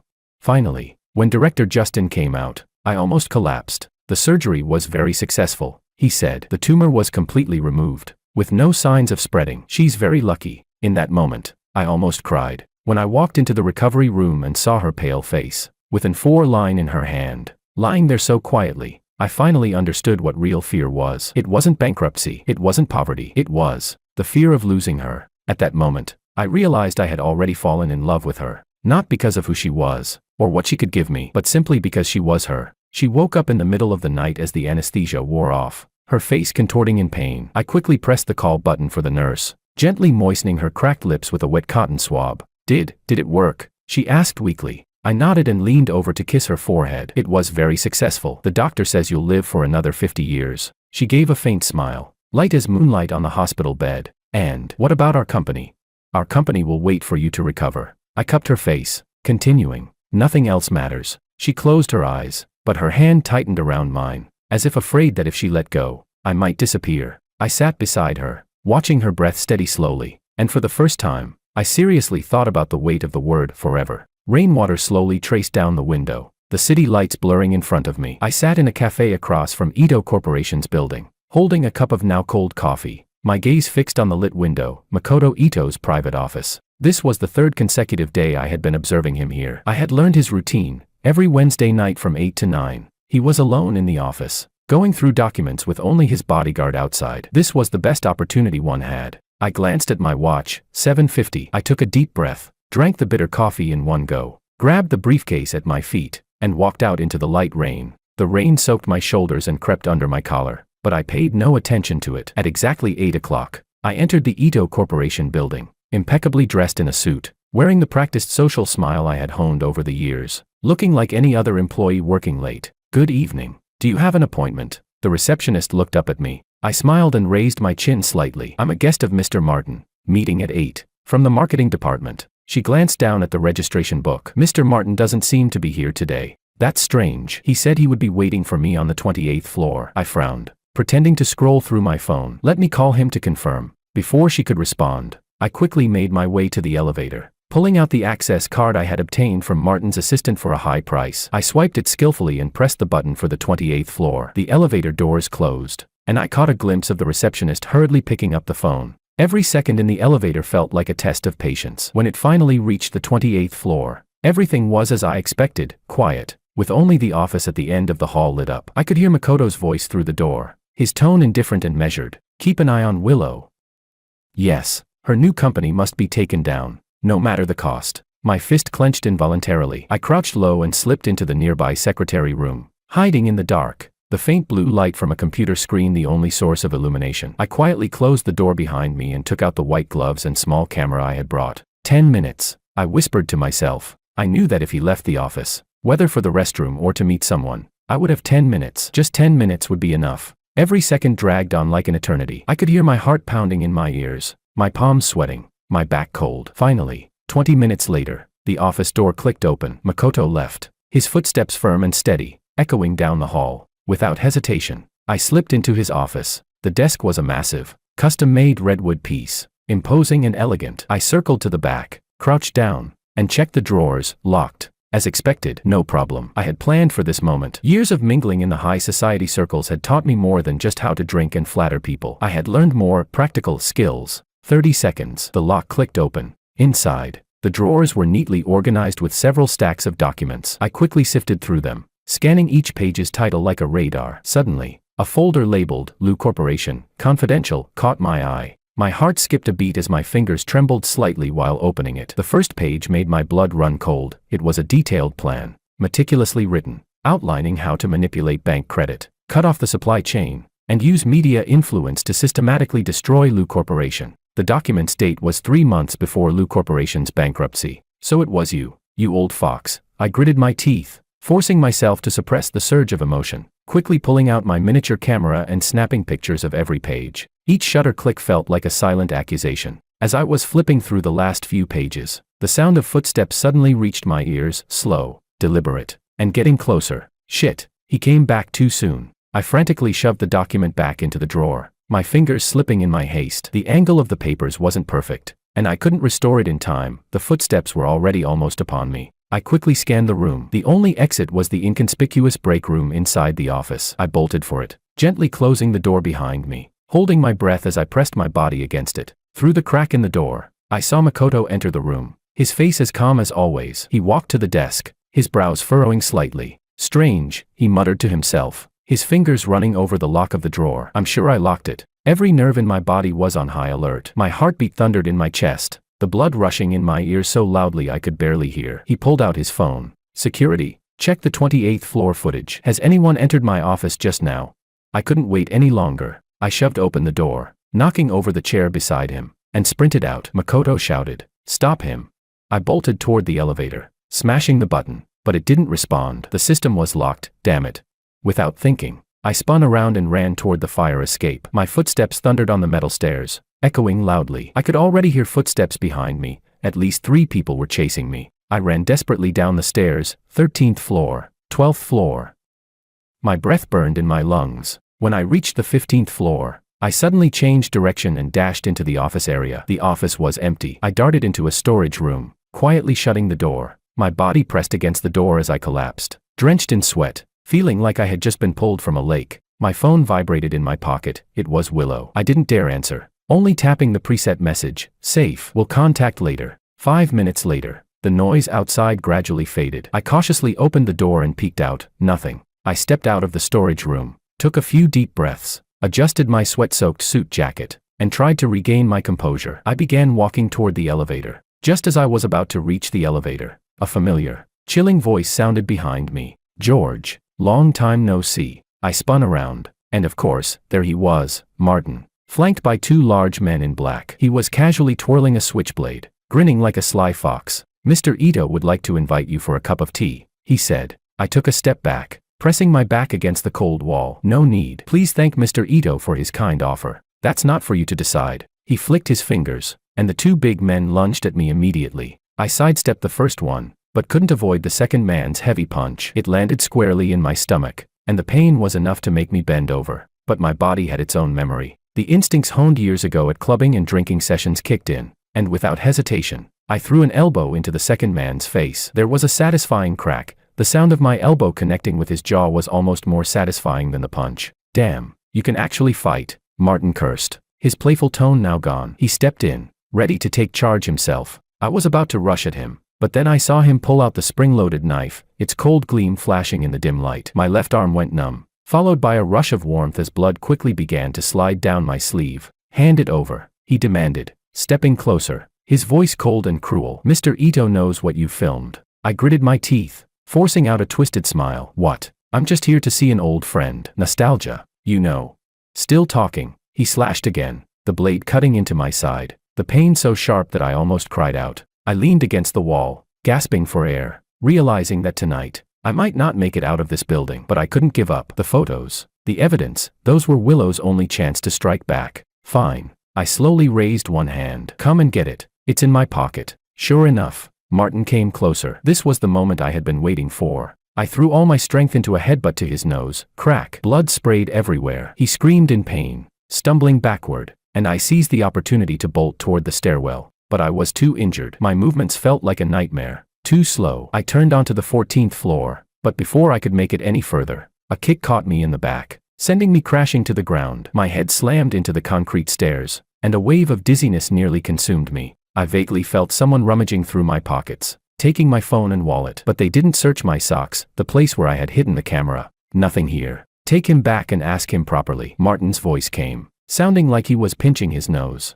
likely hurt from my headbutt. I knew that once they took me to Makoto, it would be over. So, with every ounce of strength I had left, I broke free from their hold, climbed over the stair railing, and threw myself down, falling toward the 13th floor. And then, everything went black. Chapter 7. When I woke up again, the bright lights felt like blades scraping against my eyeballs. I tried to move my eyelids, but the pain was immediate, forcing me to close them again. Are you awake? It was Willow's voice. I gathered all my strength to open my eyes, and I saw her exhausted face, her eyes red and swollen from crying. But at that moment, her expression was as cold as ice. Hospital. I managed to squeeze out a little sound. City Center Hospital. Her voice trembled. You fell down the stairs. You have a skull fracture, 2 broken ribs, 12 stitches in your left arm, and a concussion. She nearly screamed. What the hell were you thinking? Are you crazy? I wanted to laugh, but my face twitched in pain. I could only force a smile, pulling at my lips. I was thinking about our future. She suddenly jumped to her feet, the chair scraping across the floor with an ear-piercing screech. Do you know you almost died? For a few pictures. Was it worth it? I lifted the hand that wasn't hooked up to N4, struggling to grab her wrist. Even the slightest pressure made my whole body shake. It was worth it, I said with difficulty. The camera, it's in my sock. Makoto's plan. I got it all. She froze, her body deflating like a balloon losing air. She sat back down, covering her face with her hands. You idiot. Her voice cracked. I'd rather you hadn't gone. I don't even need those things. I had never seen her like this. Not during the company's bankruptcy. Not in the hospital. Not when investors mocked her. She was always calm, cold as steel, like a sharp knife. But now, she didn't cry a single tear. Yet the sight of her breaking down made my heart ache like it was being torn open. I opened my arms, despite the pain, trying to pull her into an embrace. Willow, I spoke weakly. Listen to me, the camera. I have it. She interrupted me, taking a deep breath, as though trying to suppress her emotions. The photos are already downloaded. The evidence is solid. It's enough to prove that Makoto orchestrated Lou's bankruptcy. I nodded, feeling a strange sense of peace and satisfaction. My vision blurred, and I closed my eyes for a moment, murmuring, "That's good, good." Her voice shot up, as if a broken violin string had snapped. Do you know what it felt like when I got the hospital call? When they said you were covered in blood and brought in. I thought you were dead. She choked on her words. I forced my eyes open again, and I saw 2 distinct tear tracks down her cheeks, one drop after another, falling without warning. I had never seen her cry, not even when the company went bankrupt, not when the cancer diagnosis came. She had always calmly arranged everything, as composed as a general on the battlefield. But now, she was crying because of me. I'm sorry. I looked at her, my voice hoarse but sincere. But I had to do it. Why? She almost shouted, her voice hoarse and trembling. You've never been the kind of person to sacrifice yourself for others. You could have avoided it. You could have run. Because I love you. I interrupted her, my voice soft, but it shattered the silence in the room. The only sound left was the rhythmic beep of the heart monitor. She froze, her eyes wide as she looked at me, her lips trembling, unable to say a word. I managed a faint smile, though it made my ribs ache, and said, I know this sounds ridiculous. When we got married 3 years ago, I only saw you as a long-term meal ticket. You were strong, calm, and had everything I never had. I lived off of you, and I was comfortable with that. I paused, my throat dry. But the day Lou Corporation went bankrupt, my first reaction wasn't to figure out how to escape. It was to think about what you would do. I realized that I didn't want to go anywhere but be by your side. Her tears fell faster, but she still didn't say anything. For the past few months, I've seen the real you, I continued, my voice hoarse, as if it had been sliced. You're strong, smart, stubborn as hell, but I've also seen the real me. I'm not just some useless, Shallow guy who parties all the time. I can protect you, even if just a little. I reached out and held her hand. Her fingers were cold, but she gripped mine tightly, like she was afraid I'd disappear the next second. So, yes, I love you. I looked into her eyes, not flinching or avoiding her gaze. Not because you're Lu Corporation's CEO, not because you have money or resources, but because you are you. She lowered her head, her forehead gently resting on the back of our joined hands, her body shaking. Tears fell one by one onto my hand, burning like a fire. You idiot, she choked out, her voice thick with emotion. Why did you have to wait until you were half dead to say all this? I wiped away her tears with my thumb. Now you know. So stop crying. I'm still here, aren't I? Good for nothing. She suddenly snapped, her eyes red as she glared at me. The doctor said you need to stay in bed for 2 weeks. I grinned, despite the pain that made me wince. Well, then it's perfect. You can take care of me, just like I've been taking care of you. She finally smiled, laughing and crying at the same time, gently slapping me. Dream on. Before I could bask in my small victory, she suddenly grew serious again. But we can't slack off. Makoto won't let this go. He's probably figured out we're investigating him. I nodded, the pain washing over me in waves. I took a deep breath. We need to move faster. Can those photos send him to jail? Not enough. She shook her head, her eyes filled with calm calculation. That's just the first step. We need to dig into his tax issues, his fund transfers, insider trading. We need to drag him down completely, so he doesn't have a chance to recover. I thought for a moment. Martin mentioned that Makoto's been flying to Hong Kong a lot lately. Could it have something to do with money laundering, offshore accounts? Her eyes lit up. Very likely. I'll have people look into it. She stood up, bent down, and kissed my forehead. You rest and heal. I'll take care of the rest. I grabbed her hand, my tone serious. Be careful. He's desperate now, and a cornered animal is dangerous. She nodded, a flash of determination in her eyes. Don't worry. I'm not alone this time. I've contacted a few of my father's old friends, and some of the senior lawyers from Lu Corporation. Makoto's messed with the wrong people. As she left the room, I suddenly realized I wasn't just her burden anymore. I was truly someone standing beside her, fighting with her. I stared at the ceiling, feeling the sting of my wounds and the ache in my ribs, but my heart felt more at peace than it ever had before. I didn't know what the future held, but I knew this: starting today, I would fight for her, and never retreat. The rain had stopped outside. Under the evening sky, the whole city seemed to wake up in the glow of the lights. I knew that our battle had only just begun. Chapter 8. The day I was discharged, the sunlight was more blinding than any I remembered. I stood at the entrance of the hospital, squinting as I tried to adjust to the light. My left arm was still in a sling, and the few wounds on my ribs ached with every breath I took. Willow stood beside me, holding my luggage, her hand lightly resting on my back. The gesture was gentle, yet it made me feel like everything was steady again.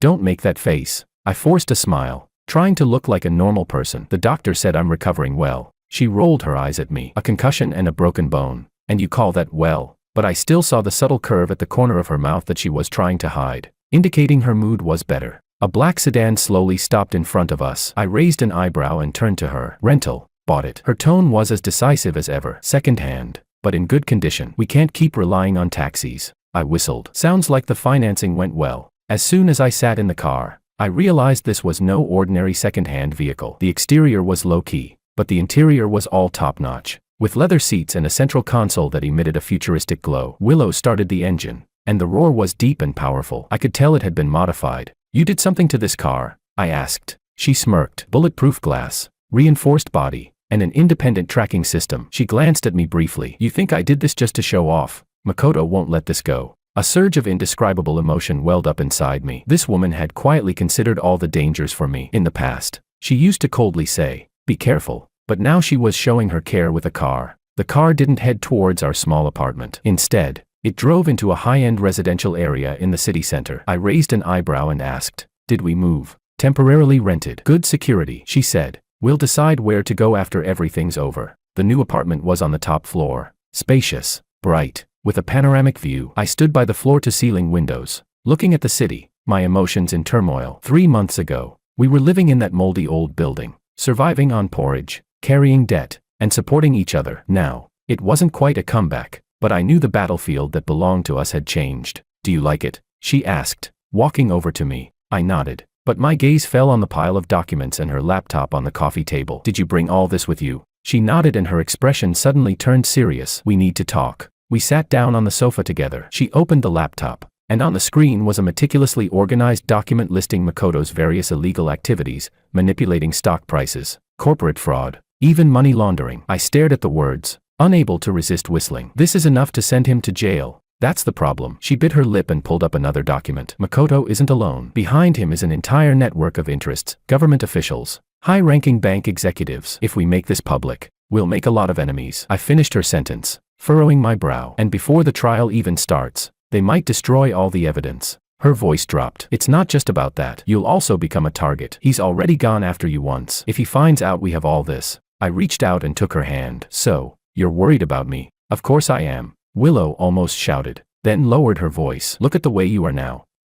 If next time it's not a broken bone, but, her voice faltered. I froze for a moment. The first time I truly saw tears glistening in her eyes. The woman who was decisive in business was now losing control because she was worried about me. Willow. I comforted her softly. I'm not afraid of danger. I'm just afraid I won't be able to help. She took a deep breath, trying to calm herself. I know, but we need to come up with a foolproof plan. I stayed silent for a moment. And then a thought flashed through my mind. My heart tightened. Maybe I need to contact someone. She looked up at me. Who? My father, I said. And even I found it hard to believe as the words left my mouth. Willow visibly froze. In our 3 years of marriage, I had almost never brought up my father on my own. She only knew that my relationship with him was terrible. Your father, isn't he a prosecutor? She asked tentatively. I nodded, a sardonic smile tugging at my lips. Luis. Deputy Chief Prosecutor of the Provincial Procuratorate, they call him iron-faced. Cold to everyone. I paused, my expression darkening. He's also been my #1 enemy for 20 years. Because of your mother? She asked softly. Partly. I walked to the window and looked out at the city lights blurred by night,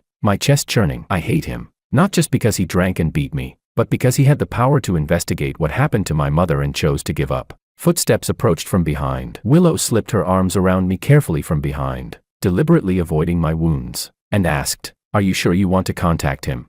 I turned and looked her in the eye. For you, I'm willing to try. His resources and connections in the justice system are vital to us. She looked at me with a complicated expression, weighing, hurting. In the end she only nodded. If you're ready, I support you. I took out my phone. My finger hovered over the number in my contacts for a long time. My heart drummed in my chest. At last I pressed call. When the line connected my throat tightened. Hello. A low, stern voice came through. Dad, it's me. My voice trembled. There was a few seconds silence. George?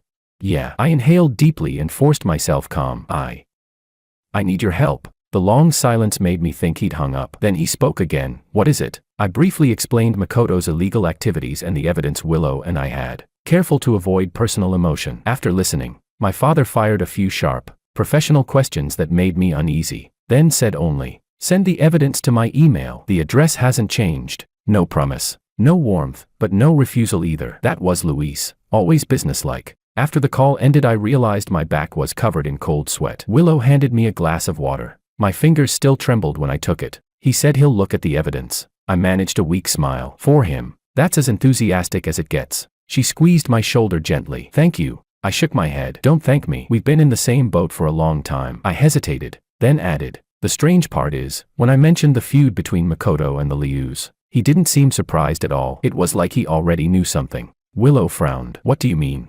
Not sure. I swallowed the unease. He told me to meet tomorrow to discuss it in detail. We'll know then. The next afternoon I went alone to the tea house we'd agreed on. It was an old place tucked in an alley in the city center, antique, quiet to the point of being uncanny. The moment I pushed the door open I saw my father, already seated in a corner. A crisp suit, hair much grayer than in my memory but still meticulously combed, deep lines on his face, eyes sharp as an eagle's. I walked over, my voice stiff. Dad. He looked up at me and his gaze cut like a blade. How's the injury? I was taken aback. I hadn't expected him to ask that first. It's okay. Getting better. He nodded and pushed a folder across the table. I opened it. His legal analysis. The handwriting so neat it looked printed. The evidence is solid, but not enough to shake Makoto. He said, you have 2 options now. 1. Quietly trade favors and keep things low-key. Or 2. Dig deeper and strike decisively. I didn't hesitate. The second option. A fleeting emotion I couldn't read passed through his eyes. He said, your mother was just like that. I froze. It was the first time in 20 years we had directly mentioned her. I cautiously asked, Dad, did you know about the Liu family situation all along? He fell silent for a few seconds before pulling out an old, yellowed file from his bag. I handled a case 25 years ago. You'll understand when you read this. I opened it and froze when I saw the first page. Victim, Pablo Liu. Suspect, Makoto. It was the file for an attempted murder case. Willow never mentioned this, I murmured. She probably doesn't know, he sighed. At the time, the evidence was insufficient, and I was powerless. I kept flipping through the pages until I came across a familiar name, Sandra, Willow's mother. She was the only witness, yet she mysteriously passed away just before testifying. I whispered, "Stomach cancer." My father asked without expression. "Quite a coincidence, isn't it?" I closed my eyes, holding back my anger. "Dad, will you help us this time?"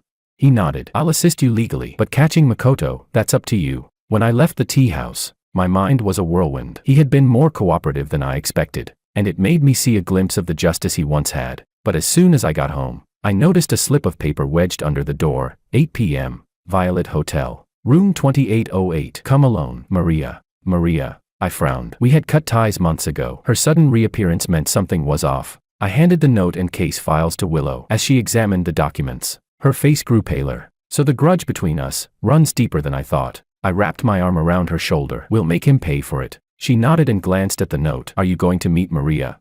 I stared at the note, my gaze turning cold. If she's really been bought by Makoto, I want to see what game he's playing now. "Are you going alone?" A sharp glint flashed in my eyes as I answered without hesitation. "Of course not. We're going together." At 7:50 p.m., Willow and I arrived at the Violet Hotel ahead of schedule. Following my father's advice, we had booked a room directly opposite room 2808, just in case of a setup. I entered 2808 alone, while Willow stayed in the room across the hall, monitoring everything with preset micro cameras. The moment I opened the door, Maria was already waiting inside. She wore a revealing red dress, her makeup so heavy it was almost blinding. As soon as she saw me, she plastered on an exaggerated smile. "Young Master Wong, long time no see." I stood at the door, unmoving, and said bluntly, "What's this about?" "So cold," she pouted, taking a few steps closer with a playful gait. "I heard you've been having a rough time lately. Makoto's been making your life miserable, hasn't he?" My gaze turned icy. "Did he send you here?" Her expression stiffened for a moment, but then she regained her flirtatious demeanor. "I'm just concerned about you." "What's so great about Willow? She can't do anything except work. Now her company is." "Shut up," I interrupted coldly, my voice dripping with contempt. "Is that what you're here for? To sow discord? I'm not interested." "Wait." She became anxious, pulling out a manila envelope from her bag and handing it to me. "Take a look at this first." I took it and opened it. Sure enough, it was a stack of photos, intimate pictures of me with her, even some taken in bed. My expression darkened instantly. "What's the meaning of this?" "Makoto told me to give these to Willow." Her voice finally trembled with tension. "But I think we can work together as long as you agree to one thing." I sneered. "Did he threaten you?" She instinctively tightened her fingers. "He has leverage over me. If Willow sees these photos, it's over for you both." So, you want to blackmail me with these photos?" I took a step closer, lowering my voice. "Maria, you don't know me, and you certainly don't know Willow." I pulled out my phone and dialed Willow's number. "Dear, you can come in now." 1 minute later, the door opened, and Willow walked in. Maria's face went pale, and she took several steps back. You knew all along." Willow didn't even glance at her. She walked to my side, a smile in her eyes. "The photos are pretty good, but the angle's off." I laughed and pulled her waist close. "I think so too." Maria stood frozen in place, disbelief etched all over her face. "You don't mind these?" "What should I mind?" Willow raised an eyebrow. "My husband's past, or Makoto's petty tricks?" I tossed the stack of photos back at her. "Go back and tell Makoto if he's got the guts. He should come here himself. Stop hiding behind women and playing these cheap tricks." Her face flushed bright red. Eventually, she broke down, crying, "You have no idea, he'll ruin me.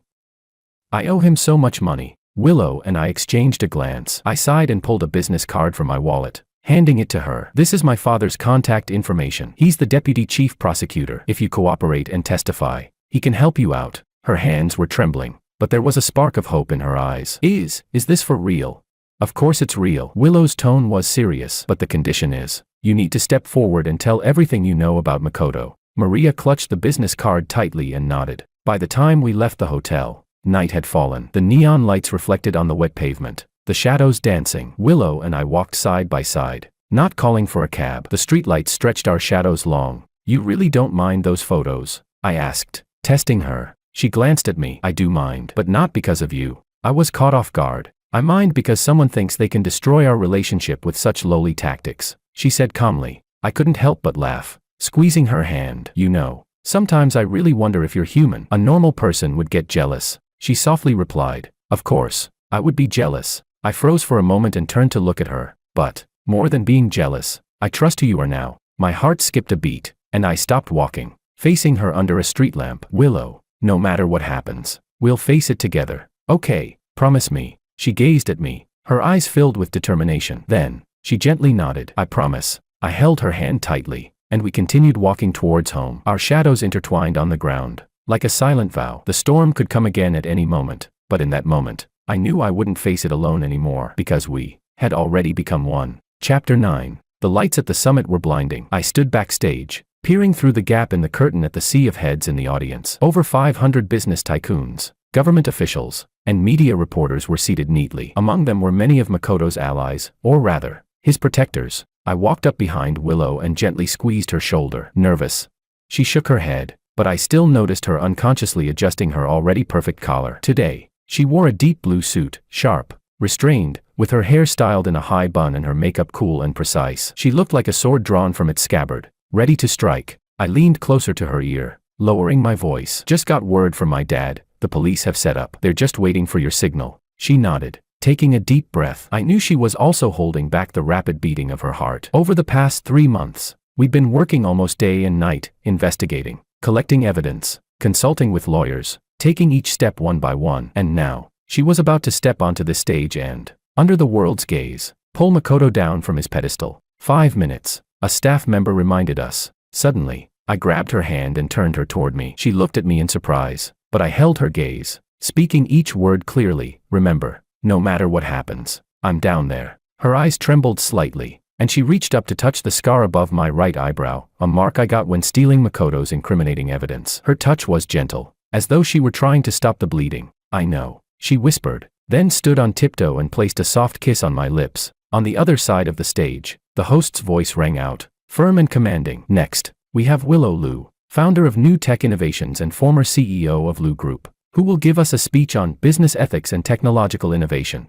The applause thundered. She gave me one last look, her eyes determined. Before turning and walking onto the stage, I stood backstage, watching her figure as she stepped into the spotlight. As soon as she appeared, the entire room fell silent. In the front row, Makoto sat in the center, his suit crisp and his smile that of an old-fashioned gentleman. But I knew he was like a wary wolf, quietly hiding his sharp teeth behind that smile. Good afternoon, everyone. Willow's voice came through the microphone, clear and resolute. Today, I'm not just talking about business innovation. I'm telling a story about greed, betrayal, and redemption. She clicked the remote, and the first slide appeared behind her, business ethics and legal boundaries. I saw Makoto's smile falter. For the next 20 minutes, Willow acted as an unflinching judge, calmly narrating the evidence displayed on the screen, documents, bank records, audio clips, each one revealing the full chain of Makoto's crimes: stock price manipulation, falsifying financial reports, money laundering, bribery, and bankruptcy manipulation. She even played a recording of Martin, the man who had once been Makoto's enforcer, his complete confession recorded after being interrogated by the police. I had listened to that voice 100 times, and every time, it made my blood boil. The audience was in an uproar. Some gasped, others cursed, and some secretly filmed. Makoto's face turned from red to white, and finally to an ashen shade. He tried to stand and leave, only to find the exit quietly blocked by several plainclothes police officers. Finally, Willow's voice suddenly wavered. I want to speak about a mystery that has been unsolved for 25 years. The screen displayed a scan of a yellowed file, one I knew all too well. It was the very one my father had handed me last night. In 1998, my father, Pablo Liu, was severely injured in a surprise attack. The suspect was his former business partner, Makoto. She paused. Before continuing, the only eyewitness was my mother, Sandra. But just before she was set to testify, she suddenly passed away. The official cause of death being late-stage stomach cancer. A murmur swept through the crowd. You're slandering me, defaming me. The old fox could no longer hold his composure, leaping to his feet and raising his voice above the microphone's amplification. At that moment, someone slowly stood up from the audience. It was an elderly man, leaning on a cane, but his voice was still booming. I can testify. What Miss Liu says is true. My heart skipped a beat. That was Professor Wu, the forensic pathologist who had performed Liu's mother's autopsy. Professor Wu stepped forward, his white hair stark against the crowd, but his voice rang out with strength. In Mrs. Sandra's stomach samples, we found an unusually high level of arsenic compounds. At the time, under pressure, the report was altered to say she died of natural causes, but I kept the original records. A deathly silence fell over the room. I saw Makoto's face go from pale to ashen, his eyes wild like a rabid dog. Glaring at Willow with clenched teeth, she gently steadied herself at the podium, and I could tell she was holding back her emotions. I nearly rushed to her side, standing next to her to block that malicious gaze, gently resting my hand on her back to comfort her. "You've done it." The applause erupted from the audience,